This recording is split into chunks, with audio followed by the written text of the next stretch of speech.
he's a very funny gentleman. Make some noise for Nick Yurick. Woo! Thank you, Josh Morrow. How are we doing, what's left of Lakewood Village Tavern? Glad to hear it. So you ever meet someone with a name that you wonder if it would be better suited to a porn star or a scientist? Two incredibly different professions, but they're out there. The other day I met a guy named Anthony Julian, which has enough of an air of like Greco-Roman sexual deviancy and hedonism to like fit into porn. But also enough like, you know, Brahmin intelligentsia that, you know, he might be a learned man of the sciences. Like, both of these statements sound correct. Anthony Julian stars in Most Unrealistic Pizza Deliveries, Part 5. Just the same, this one also sounds correct. Today, MIT researcher Anthony Julian discovered a cure for AIDS.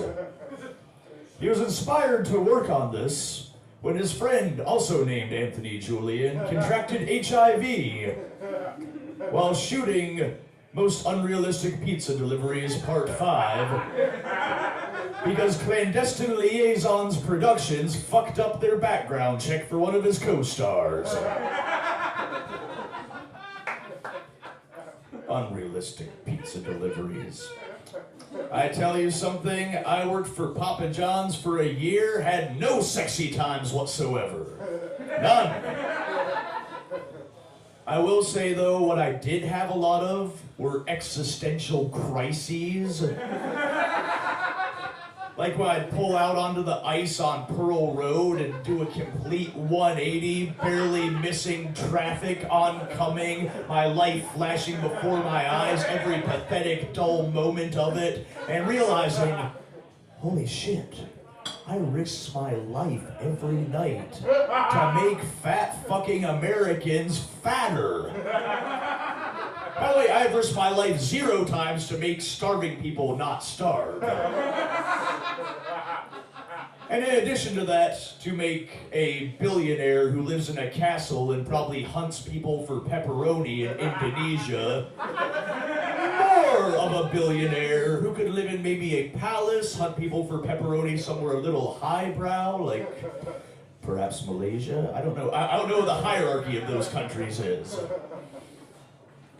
But yeah, no, it's weird though because when I was doing that job, I realized that I was fulfilling one of my childhood dreams to be a pizzaman.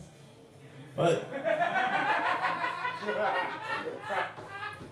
I realized I had a lot of stupid dreams as a child. And the ones I've fulfilled, it's because I grew up to be a poor person. Like, too, I also, many a time I've eaten nothing but pizza and macaroni and cheese for a week. My dream meal as a child, but desperation as an adult. I mean, I do. I think a lot of kids, you know, just want to be poor people. Like, when I was a kid, I wanted to live in a trailer, so it was like I was always camping. And I hated to bathe because I had important shit to do. And, you know, growing up in West Virginia, too, it's every young boy in West Virginia's dream to be treated like replaceable, disposable machinery by the ruling classes. Achievement unlocked.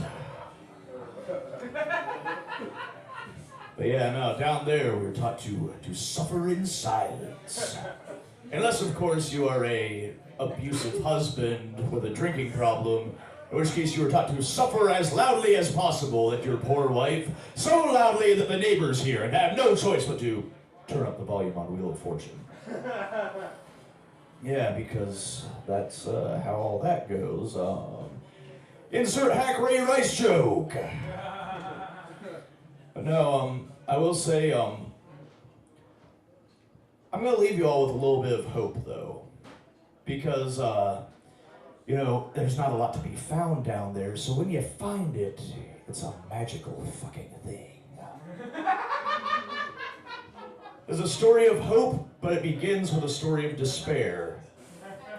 And like many such stories, it takes place in a Walmart parking lot.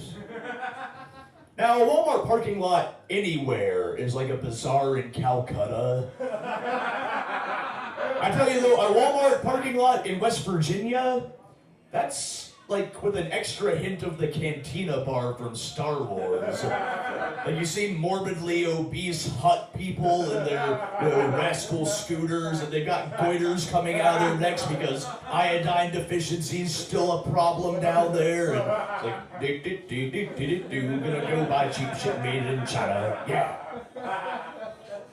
So I'm there, buying cheap shit made in China because I'm a hypocrite. I mean, that should go without saying. I think a lot of us espouse ideals that, we're too hungover to live up to. So I'm there, and, I'm in the parking lot. I'm getting in my Subaru male lesbian mobile. And this couple pulls up in, this huge truck with, like, Confederate flag bumper stickers and like two of those really aggressive NRA bumper stickers where the message is basically, yeah, I see you trying to take my gun, faggot. Which I understand, guns are a hell of a good time, but when you are so far on that side of the issue where you live in this Michael Bay fantasy that at the end of days, it's gonna be me and my AK versus Obama's legions of gay black Freemasons. How fucking sad is your life?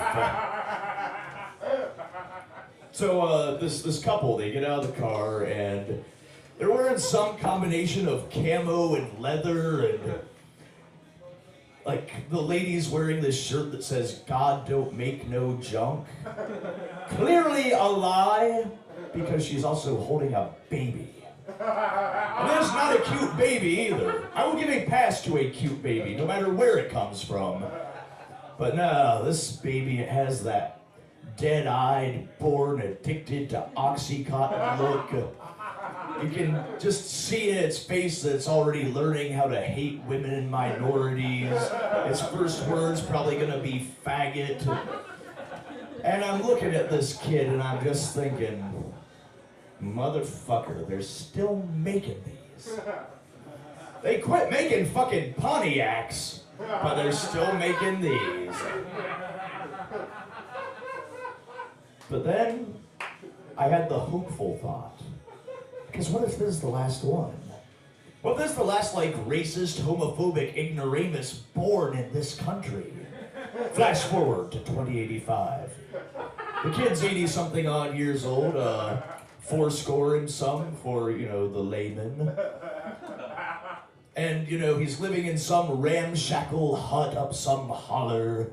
And, it's a new day in America. We have, this beige-skinned, omnisexual president who's some combination of socialist and libertarian. And, everything's cool, diseases are being cured, no one's dying of the common cold. I mean, everyone has a good job, no one's being treated like disposable machinery, we're not at war, no one's mad at us. And this guy is, he's watching Fox News, which has become too liberal for him by this point. And he's just sitting there like, it's all just a plot to give the white man AIDS. Now change my bloody diaper. And then he dies, and the Westboro Baptist Church pickets his funeral. Because after Stone Cold Steve Austin came out in favor of gay marriage, even they had to get on board. Because Stone Cold fucking said so. Thank you very much, Lakewood Village Tavern. I've been Nick Yurick. Once more for Josh Morrow.